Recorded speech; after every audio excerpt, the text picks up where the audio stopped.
Welcome to Big Blend Radio's first Friday Toast to the Arts and Parks show with the National Parks Arts Foundation, who are known for their amazing artist residencies in parks across the country.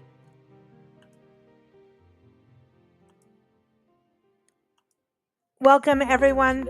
Very excited. Well, we got some extra music here, but very excited today to have our first Friday National Parks Arts Foundation show feature artist Lakin Epaloose. He'll be joining us to talk about his residency at Hawai'i Volcanoes National Park. And he is an artist who has a little bit of everything in his back pocket. He can paint, he can do photography, fashion design, you name it. He's an incredible artist. And if you are at Hawai'i Volcanoes National Park to kick off National Park Week on April 19th, you have an opportunity to meet him. But if not, you can meet him right now. So, Lakin, welcome to the show. How are you? Good afternoon. Hello, Lisa.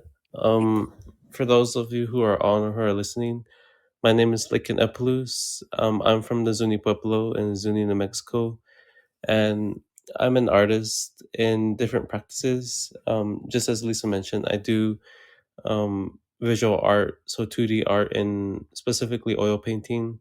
That's my primary practice, but I also create traditional Zuni inlay jewelry and garment construction and design, and a bunch of other things. So yeah, thank you for having me. You have a lot in your back pocket. Like I said, you do. It's pretty amazing. And this is something that comes from your family too, right? Your family, you're saying you're raised at the Zuni Pueblo, and that's pretty much in northern New Mexico, right? For those trying to geographically figure out where that is. Yeah, it's about I would say 200 miles west of Albuquerque, New Mexico. Hmm. So yeah, about the about south of Gallup as well. Yeah.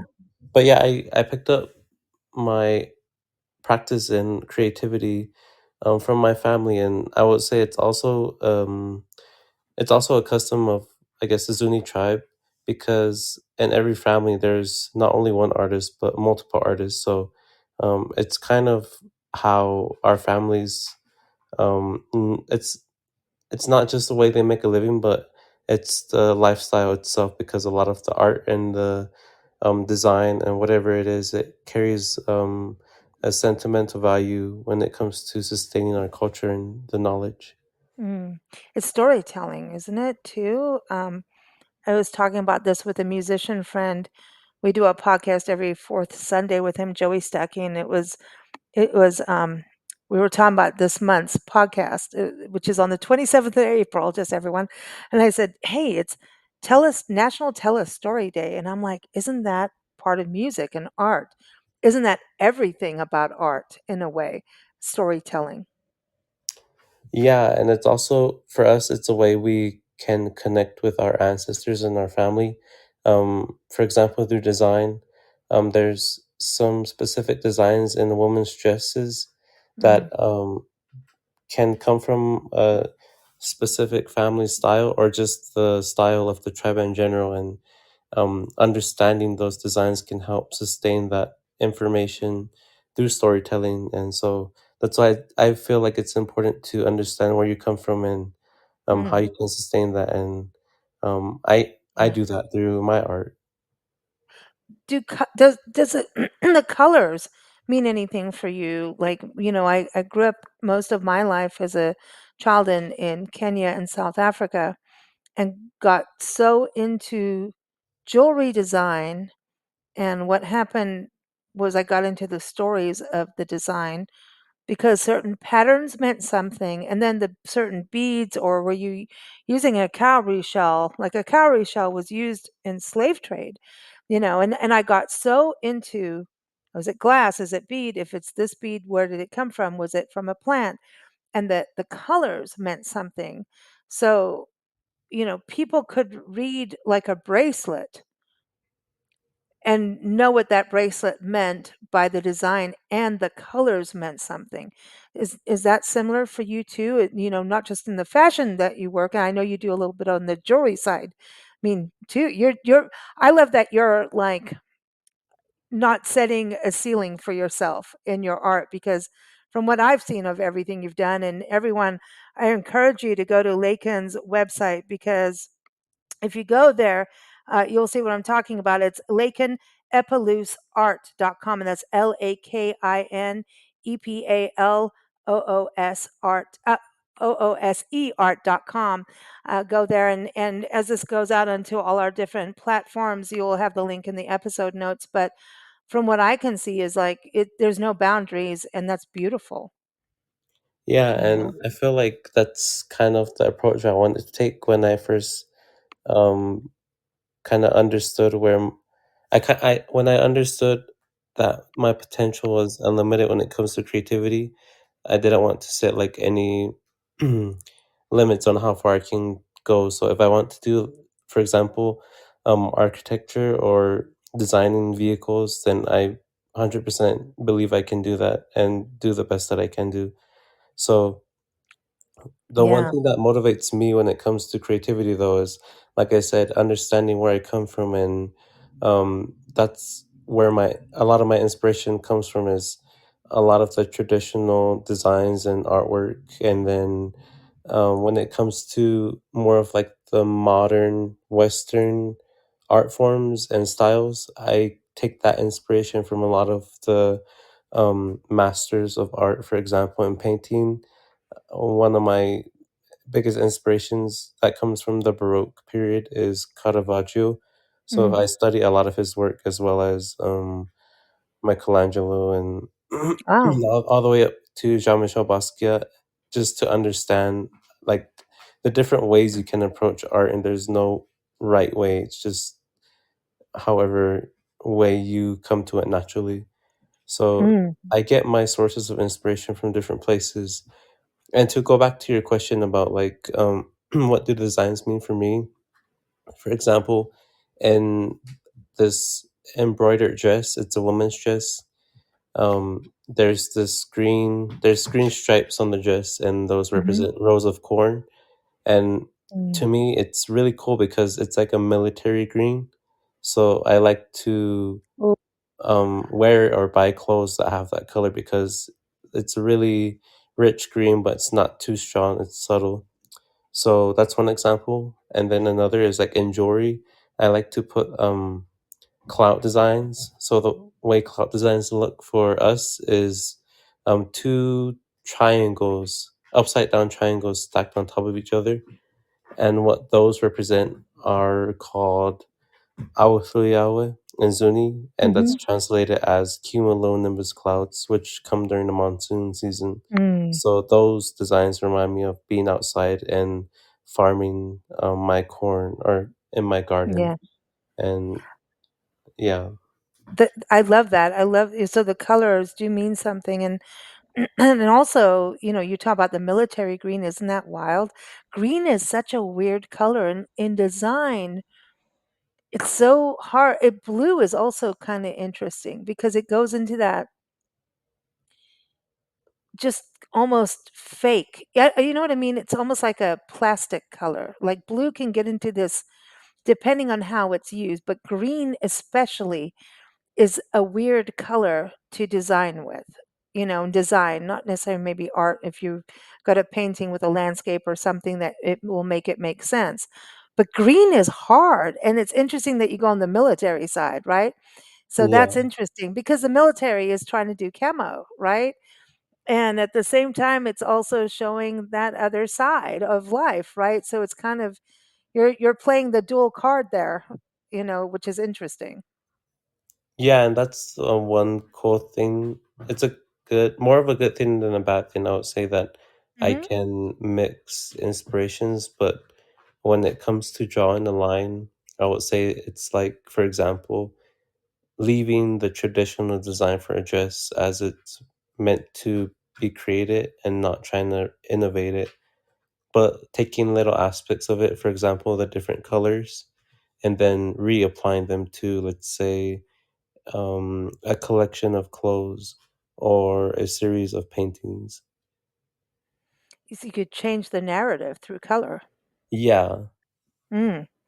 I love that. I think we can change a narrative through art. Um, it's so important. I think the arts have always been the communication throughout centuries of life and thousands of years, obviously, and no matter what's going on in the world, the art is always the truth, and because it's the truth of the people and it has to come out in a way, sometimes it's to entertain, sometimes it's to inform, sometimes it's to inspire and make us feel good, right? Do you feel that with the art that you do, that same kind of like it's important what you put out? Yeah, and one important thing I also think about when I create is um it's my voice for, let's say, the next couple hundred years when I'm not able to speak for myself.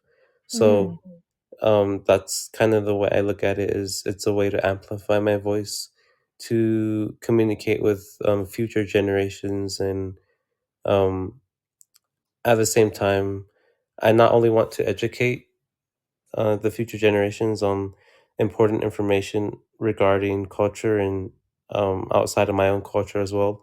But I also want to inspire and kind of provide an example or exemplify the fact that there are no limits to what you can do. So, mhm. yeah. I love that because didn't you start with painting? Was that your first, touch on like I want to do art? Do you remember your first time where you thought I want to get into art and maybe this is going to be my path to to do this? Yeah, so I first like really started working on painting when I was 16, 17.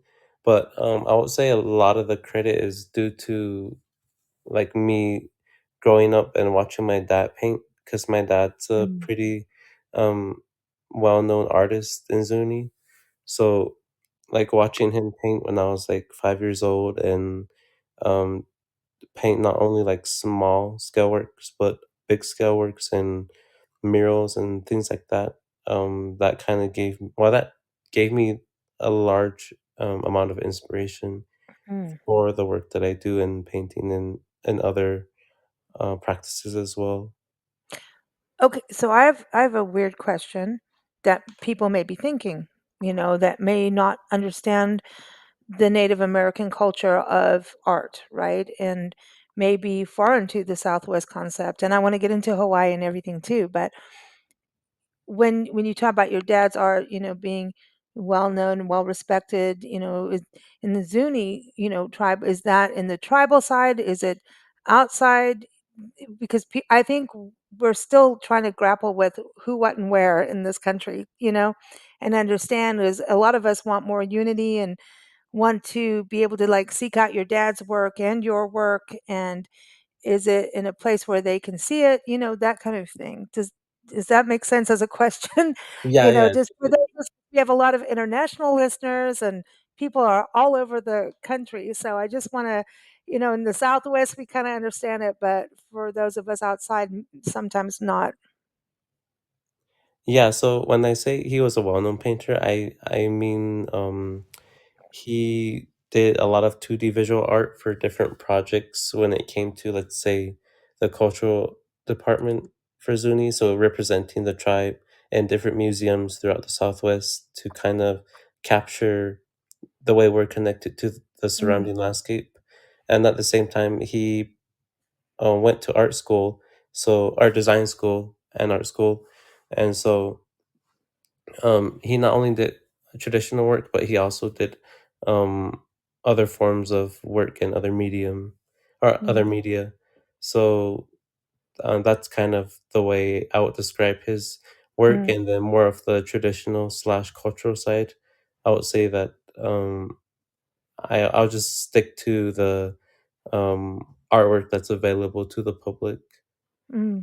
Because it is, just the understanding of, like, the meanings behind your work, to me is something to look at and go, "Wow, this means something to me," right, in art, and it doesn't really matter who's the artist, right, in what I'm saying now. It matters, of course, but a viewer in a painting, looking at the painting, it for them it means something, and it could mean completely different from what the artist painted, right?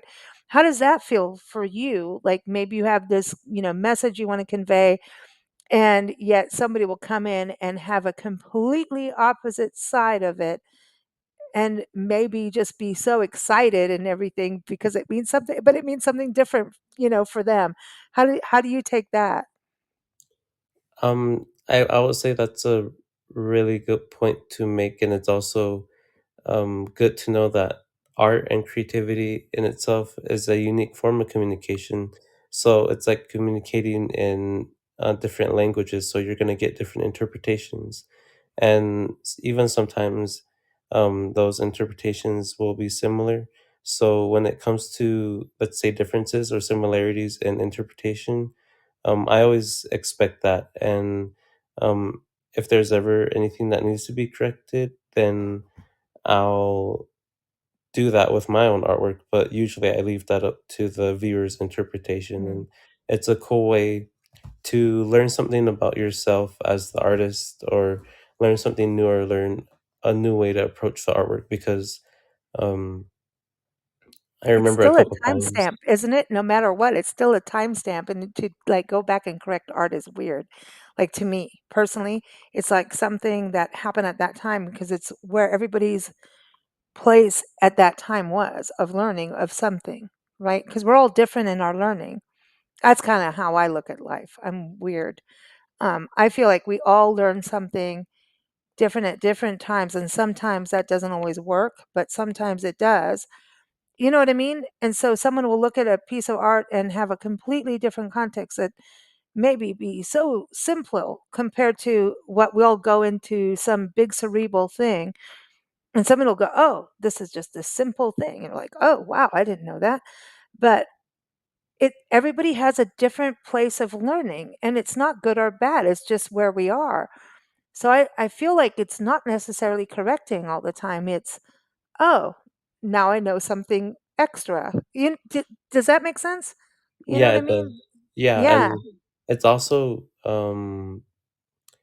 for me, I view every expression of art as being equally worthy of appreciation, because each expression is a culmination of the person's life experiences and Mm, everyone they've talked to in their entire life, and everything that they've been through in their entire life has all led up to that point, which yeah. can either be tangible or non-tangible, whether it's like a painting or a song or a story that's expressed orally. So all those things are in that same nature of um that expression being the culmination of their life at that point. Mm. I think that's really true. I mean, art is transparency, right? In a way, Yeah. of the world. It's and artists always wear their heart on the sleeve and sometimes are way ahead of their time. And you're going back in the Baroque period and all these different, when you look at art history and you see someone going out there and people not understanding the artist and then they get famous like centuries later, sometimes the artist is the person who was leading the way. And did they ever get that gratification, or are they getting the gratification during that painting process or finishing of it? You know what I mean? It's like that in the process. Everybody's different. Some artists, writers, musicians, um, go the process is their thing. For some, it's like I finished that, I'm done. I never want to see it again. I'm done. Everyone's different. For you, what is that? I mean, do you want to see people's reactions, or is the process more important? What is where is that for you right now? It's I gonna would s- change, you know? It is, yeah, right? but right now I would say like the thing that keeps every creative expression fresh is not attaching any kind of ego to the work, Mm, because I feel like when you attach an ego to the work, it'll be hard to let go, but it'll also be hard to um, there'll be a standard of perfection that you apply to it, and when it comes to creating, there's no such thing as perfection. It's just mm. um, being truthful, I would say. Ah, yeah, that's what I was saying. The arts are the truth, right? It is transparency, integrity. I love this. Now, Lakin, let's talk about you applying for the National Parks Arts Foundation Artisan Residency Program in Hawaii Volcanoes National Park. A lot of people look at this like number one, going Hawaii is amazing. Um, we all know it's a little expensive out there. I'm just saying. I didn't say it, but I'm saying it. And also, I know you work with the Grand Canyon National Park, so we'll talk about that in a second. But what led you to go, hey, I'm going to go from the Southwest to Hawaii? Was it the people, the park? What was it that connected you to that idea of like, I'm going to do this? At the time, I was looking at artist residency program opportunities, Hmm. and I came across that one through National Park Arts Foundation. And um, one of the things that came to mind is I feel like it will be a good thing for um, the indigenous population to be represented in one of these programs, and kind of to provide the public or other artists new things to learn from how I approach it, from not only a modern perspective but also a cultural perspective, and how that um, how that kind of complements the way I create my work. So, and when you go over there, right? Do you like the art house? Come on, that's a cool house, right? The Oh art yeah, house. I like the lighting. I think that's the best part. Is the Oh, lighting, and also I found a little studio in there, yeah. a recording studio. So I might use that too. Oh, So do tell. So what's next? Music, so poetry? I do like producing music, and Ah, sweet, my main instrument is the keyboard. sweet. So um maybe I can produce a couple songs and see how that turns out. But That's it's cool. I feel like for music, that's one of the more therapeutic things for me, because I can sit there for like 12 hours and create different chords and melodies, and different, like, layer all the instruments together. And I feel Mhm. like that's the most therapeutic practice out of what I do. So Mm. yeah, I do like Oh. the house. And Well, yeah, and isn't it cool that I know with all the artists we've interviewed over the 8 plus going to 9 years now, every month, that when they go in with a concept, this is they you know, put in a proposal to NPAF, the National Parks Arts Foundation, and say, "Hey, this is what we wanna do." They get there and they go, "Well, I wanna go this way and do something completely different," right? I didn't know anything about you in music, so who knows what comes out of this.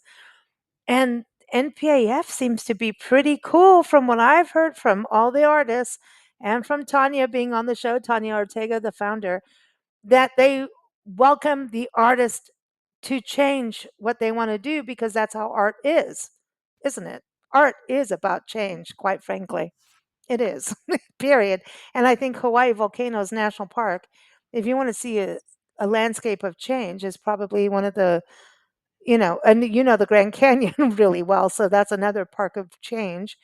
But this is a park of change, right? So that kind of goes. Have you seen a shift for you since you've been there? Like, I may do this a little bit differently. I mean, you're already talking music, so I didn't know that. But do you see change happening for you? yeah, I feel like the most one of the things I realized was um that I can, how do I say this? No.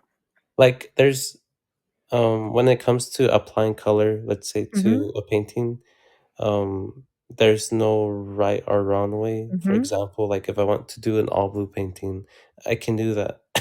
And um it might be, how would you say it, like, welcoming, for one Mhm. person because it might remind them of home, like that color.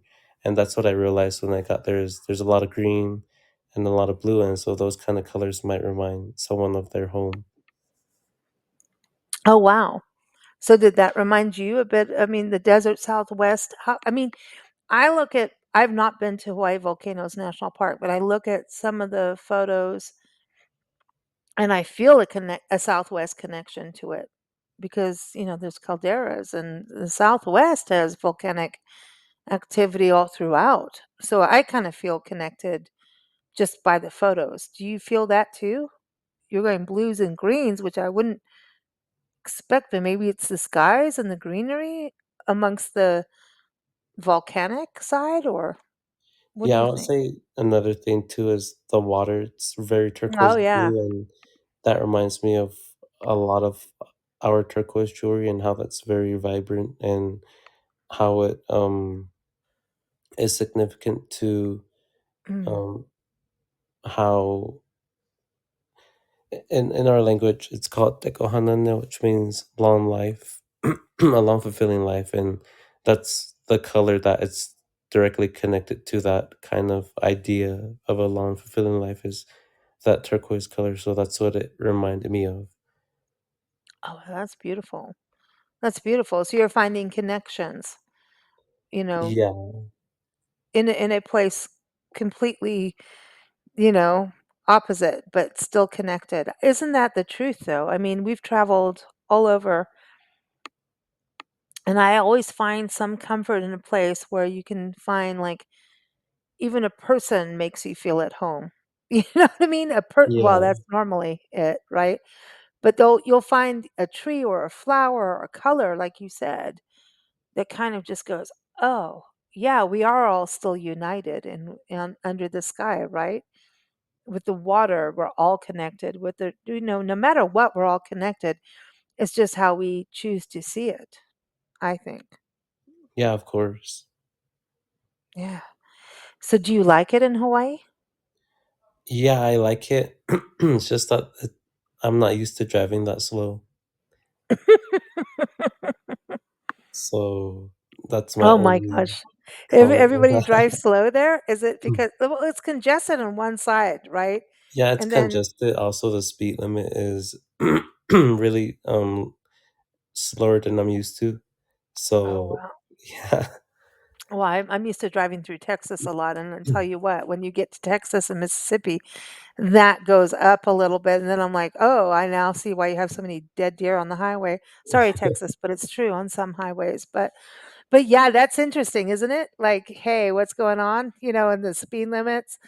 So, but where you are with the art house and everything, it sounds like it's kind of a chill area to be, though. Like Yeah, you slow down because kids may be playing, right? Be yeah. And that's one thing I realize is I feel like a lot of people are relaxed and laid back, and I'm used to like always going and always trying to get something done as fast as possible. So it's kind of giving me a new way to look at how I Ah, approach work. really? That's amazing. That's amazing to hear. Like, just chill out. It's island time, right? Yeah, Yeah. It's really hard to backpedal to that lifestyle, but when you do it, sometimes your brain actually finishes a thought.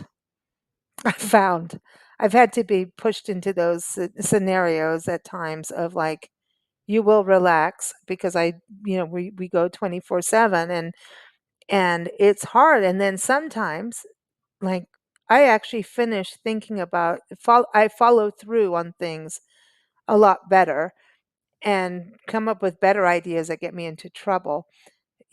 That is actually what happens when I slow down. I get myself into more trouble. Have you found trouble yet? no, I feel like I'm finding a steady pace when it Ah, that's just nice. comes to working or just understanding how I develop ideas and apply or implement those ideas.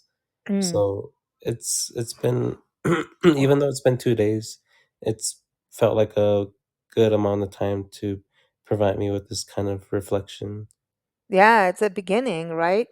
You're at the beginning part of I can't wait for this, and then National Park Week, you get to be there, so tell everybody what you do in the Grand Canyon so people understand. Because when, you're gonna be doing an event, um, at Hawaii Volcanoes National Park at one of the visitor centers with watercolors, it's limited because this is like an art, you do a presentation, then people could get to do art with you, which I think is super cool. But what do you do in the Grand Canyon for folks to understand?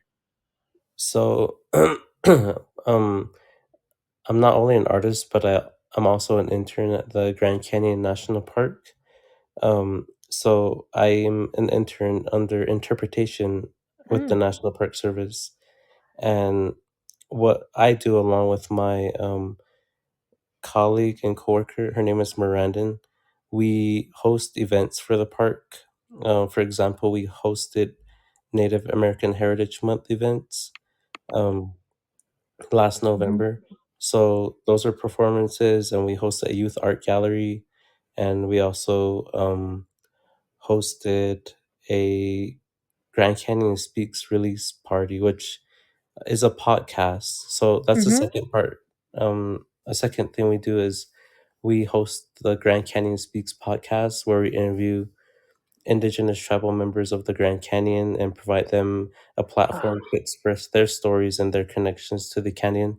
So if you guys want to, you can check that out on the national park website. Um, yeah, we edit a lot of the audio, and then we also record some of the interviews as well and deal with all of the technical side of that work. And and this is why Lakin sounds so nice and clear today. Yes. Well, but I love this. So doing these interviews, you know, culturally connecting back to the Grand Canyon because that is so huge. It's so important because it's about the health and the obviously the ancestral history, right, of the Grand Canyon. But I think people forget that sometimes about the people of the canyon, which spans, like, is it? It's thousands of miles, right? When you think about it, the space of the Grand Canyon, north to south, right? The North Canyon, people rarely visit that compared to the South Canyon, um, and the North yeah, Canyon is beautiful, man. I love and that area. I I love it. would say the main, I guess, connection for us is the river that flows through there. Mhm. So Colorado. the Yeah. Colorado River, yeah, it flows from the Rocky Mountains all the way down to the Gulf of California and Mexico. So it runs, I believe, around 1,500 miles down. Mhm. It's huge. We went to the headwaters and have basically followed most of the river down as much as we can as of yet to Yuma, Arizona, where it goes into Mexico and where they've done a ton of cleaning up the river and rehabilitating and putting native species back. And it's amazing. It's Yeah, amazing. And the river needs help. People, please, like, check out what's going on with the Colorado River. Google it. That river is like the Nile of America, I believe. And the Grand Canyon is such, um, it's sacred. It's sacred, period. It's a place of magic. It's a place of coming to be one's person. When you go there, you reflect. It's everything. There's something very deep about I'm not being stupid, but like it is deep. There's a deep thing about going there. And then people living there through centuries and thousands of years, through thick and thin with weather. And I mean, to me, it's pretty deep. I'm not meaning like deep and being stupid, but it is. It's yeah, deep. It is, yeah, you know? Um, I just, yeah, to be out in that area, and you're close to that, you're not far, you know, from that region. I think everything's close though, Lakin, you know, when you yeah, travel full time, everything is like, if it's 2 hours away, that's nothing. 10 Yeah. hours, it's like, "Oh, that's a day drive," so but Yeah. The Grand Canyon is magic. It is, it is. Do you think people should look more at some of the cultural side? Do you think we haven't learned enough yet? Like, we need to understand that part? Because I think everyone goes to the Grand Canyon, goes to the same lookout point, and thinks they know the Grand Canyon sometimes. I'm just saying, you know what I mean? Yeah, and so with that being said, I feel like wherever you're going, it's important to study and understand um, the the history, the not only the American history, but the traditional indigenous history of that region, and just so you can understand how you can better respect and approach wherever you're going. So I feel like that's one of the biggest parts, Mhm. our It biggest reasons for doing that background research before going to a places. Like I said, to understand how to respect the people of the area and the region itself. mhm. I agree with you. And now Hawaii, how do you feel about that? Now you've got a whole different culture sitting there to connect with. Is that part of your joy to be there to connect? Yeah, and so like I said, I'm applying that same approach to my stay in Hawaii. And another funny thing is, I feel like I'm spoiled with the views of the canyon because when I got to Hawaii, I was, I wish I was more impressed.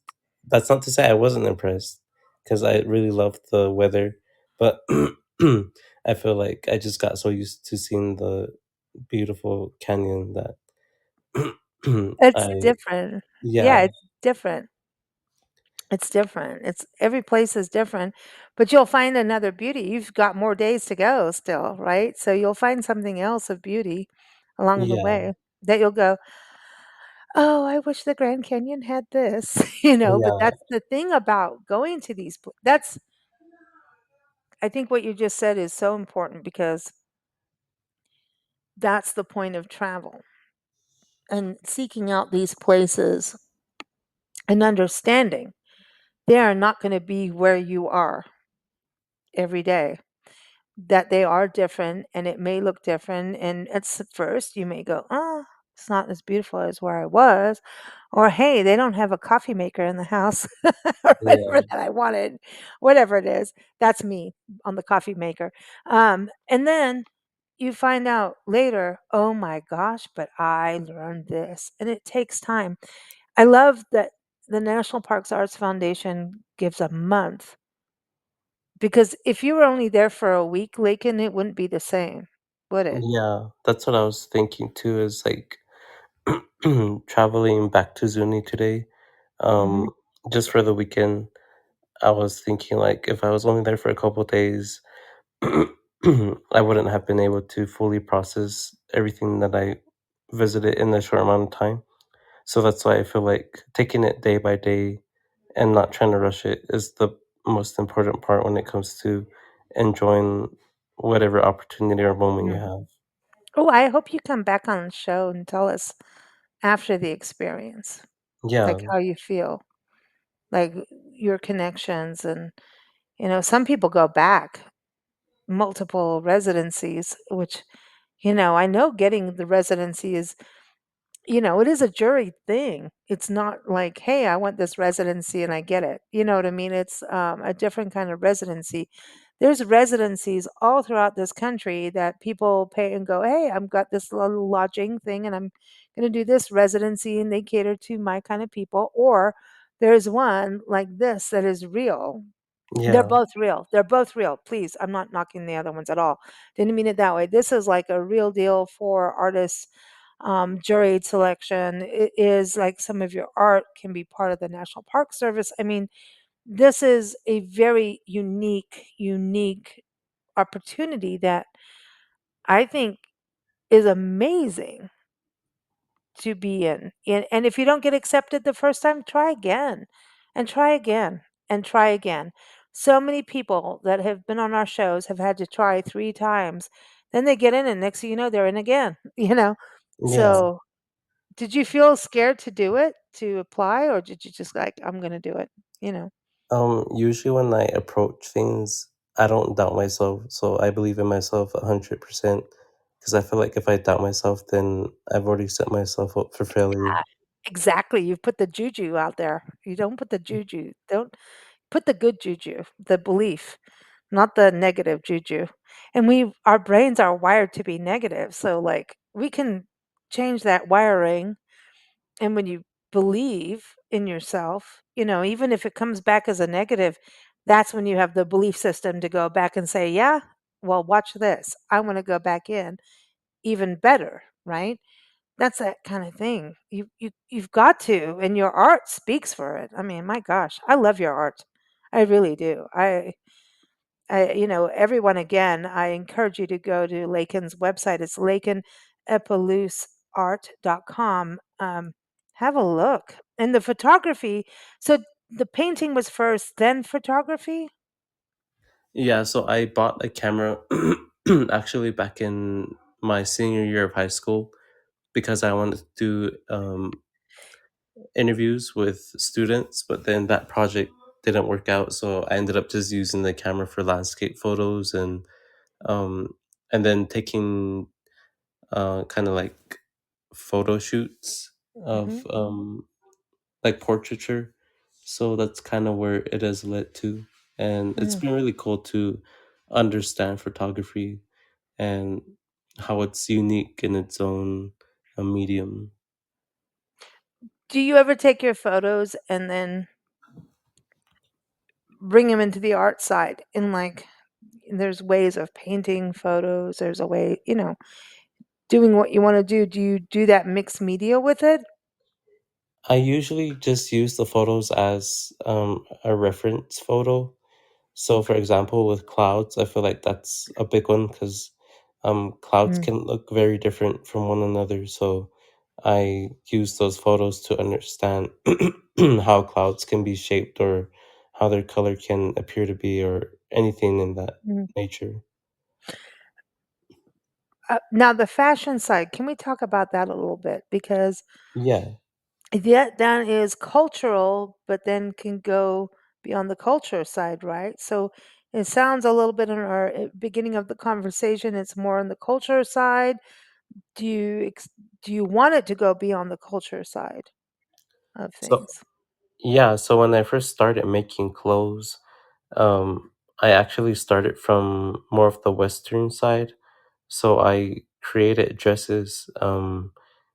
I would say I created um, this strapless top, a bodice with a how was it a full? It was a half circle skirt, Oh and wow. it was about it wasn't a maxi skirt. It was a little longer than a maxi skirt, but I got the inspiration from other designers like Cristobal Balenciaga, who had his collection of clothing way back in the last century, and also some other designers like Mason Margiela, and how he approached fashion not only from the clothes themselves, but how to vocalize an idea through presentation. Ooh, I like that. Vocalize through presentation. Hmm. And so fashion is part of a statement, but they always say a fashion statement, right? But Yeah, as a statement, it's what we can do as what we wear. We're saying something. So that's for everyone, right? yeah, and another thing is like I would like to create sustainable clothing, and that's a very complicated Oh, thing to yeah. think about as just sustainable itself, that word. But clothing that has that is durable and that can be passed down and is worthy of being passed down. So um Oh, yeah, that makes sense. Like, okay, so we are such a throwaway society. yeah, You know, we look at plastics and, here, have a toothbrush, get a new toothbrush and throw it out, right? All those kind of things. And you look at Coffee. Oh, let's go back to coffee, which I obviously needed early this morning, as you know, like, and um, Keurigs. It's now they're doing recycled things and doing better things, but this one-off thing in clothes, like I think anybody who knows Nancy and Nancy, my mom and I, knows that we'll wear something till the dead of it, and then you still use it. And I think it's from our ancestors, my mom's grandparents going through depressions, and we've also lived in different countries where you just don't get stuff. It's like you got a skirt. Well, that's going to be the next season's, t-shirt with another t-shirt put together for a vest, and that's what you're wearing. And then after that, we're going to be using it as rags. It kind of that sounds terrible, but there's also it gets to stay in one piece of the beauty it is and goes down to generational and generational. I mean, I actually, we have a 9 by 5 storage unit in Tucson. Everybody, Nancy, everyone knows on our shows, except for new listeners. So, welcome, new listeners. We travel full time. We are down to a 9 by 5 storage unit, and that little puppy is about to, like, we're done with that too. I actually have my prom dress in there that my mom, Nancy, sewed me. Just because she sewed it to me, that is the one piece of clothing in that storage unit. Think about things like that. I mean, that thing is ancient now, Lakin. I know it's not even anywhere close to your age. Like your age, you got to get up there, like for that. But this is an ancient piece of clothing now. Just kidding. Yeah. It's getting there. It's getting there. But it meant something because she made it. She made it and worked on it. And the fact, and when I think back to that in our relationship, that my mom took time to make a dress with me and for me is amazing.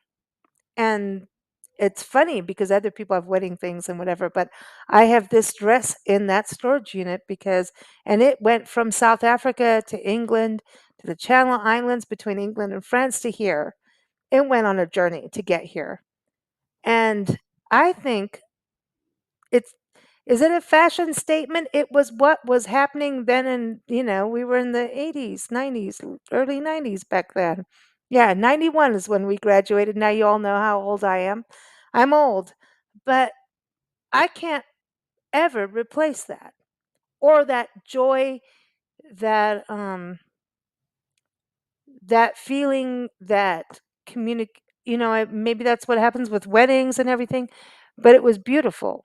It and that still is in my life. Is that not amazing when you think about just something that small and trivial like a prom that us kids really didn't care about? But my mom going out there and making a dress, that was something special. Yeah, and that's the value of like putting passion into something that you do is it You creates got me a all priceless mushy now, value. man, Lakin. Yeah. You Yeah. got me mushy. Yeah. That's um I think fashion sometimes, like, I understand the New York stuff and everything, but sometimes I think fashion is about what you have there and now. Does that like, so many people have made fashion out of what they have right there and then and made it work, you know? Yeah. And there's also different approaches to it too, like upcycling clothes, so taking Mhm. old clothes and like you were kind of explaining, innovating them or repairing them or adding something new to them. Mhm. Quilts. Isn't that what quilts are about too? Yeah. Hey, you got to be warm, you know. I think art just keeps transcending and making us be more aware, hopefully. That's all you hope for, and sometimes we have to have really strong art to make us aware. And then some art is a solace, you know. Yeah.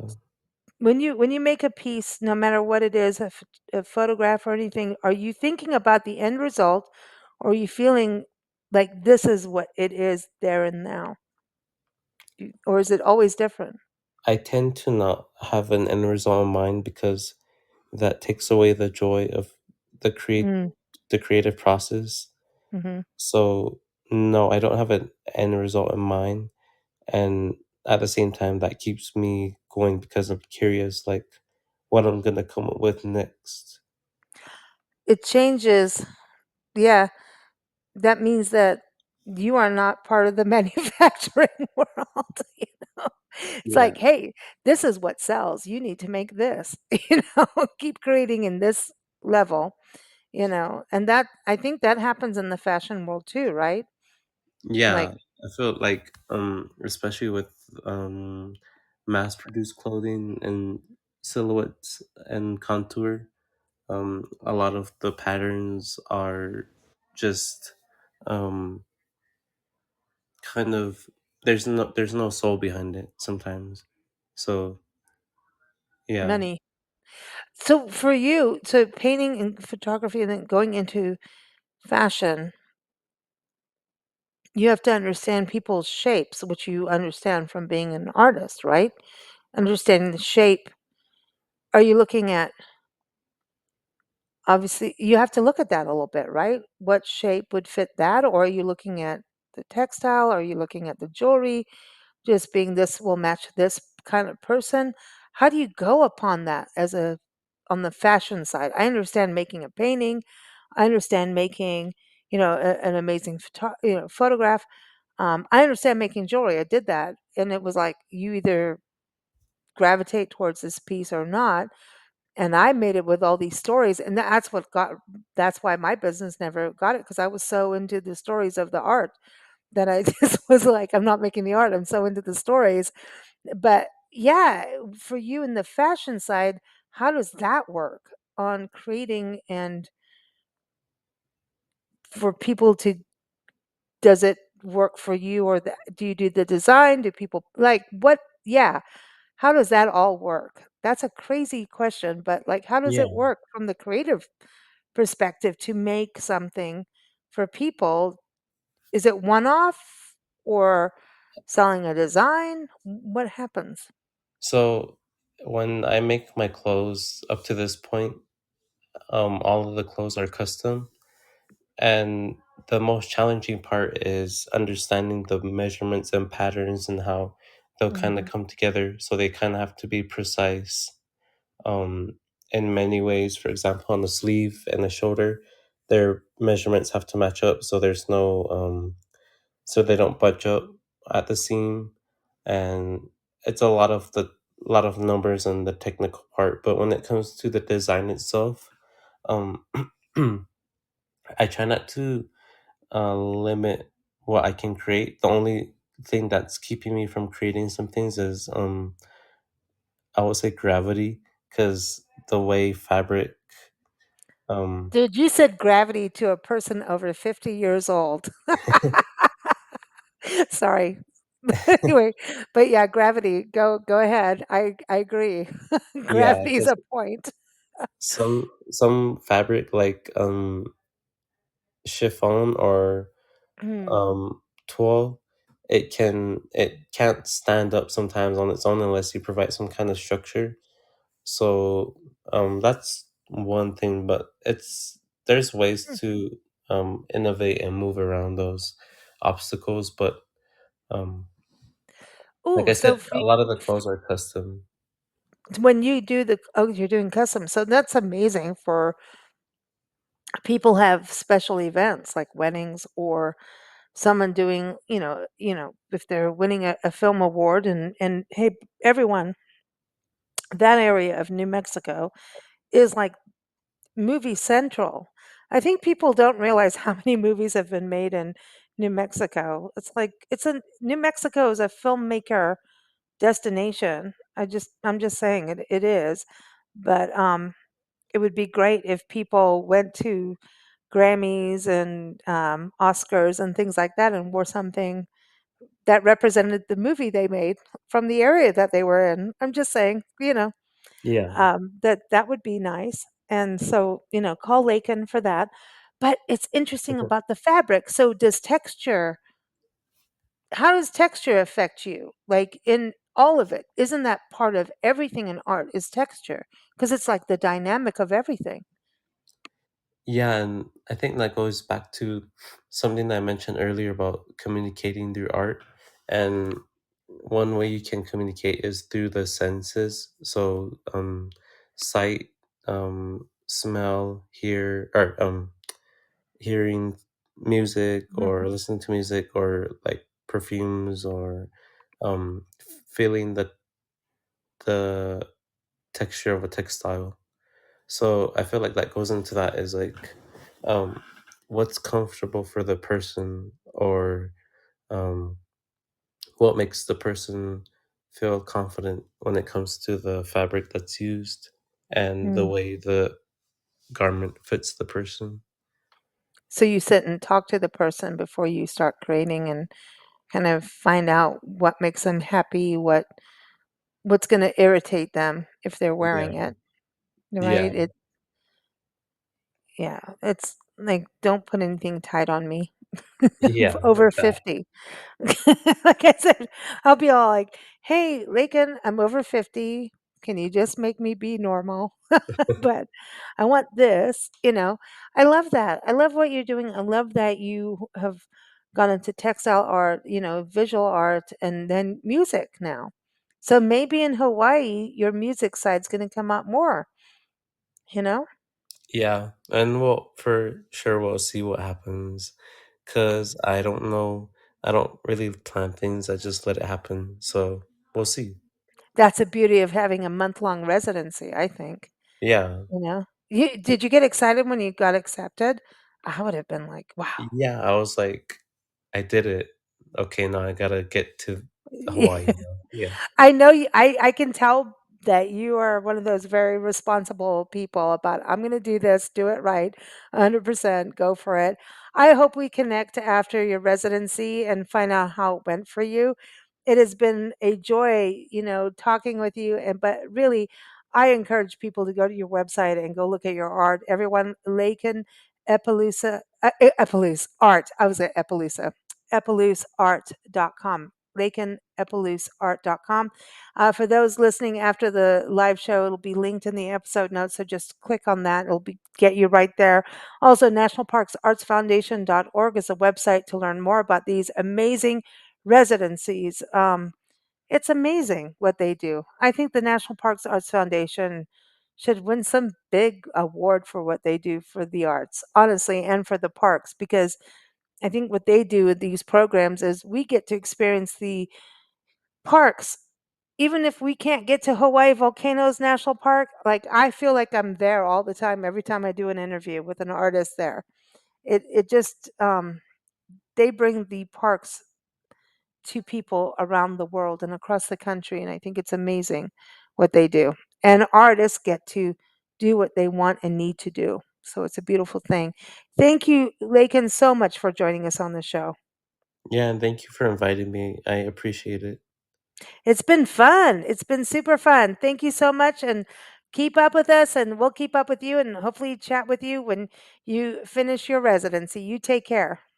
You too. Thank you.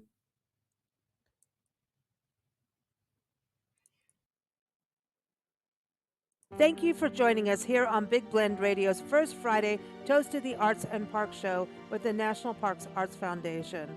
Learn more about their amazing park artist residency programs. Go to nationalparksartsfoundation.org. Keep up with our shows at bigblendradio.com.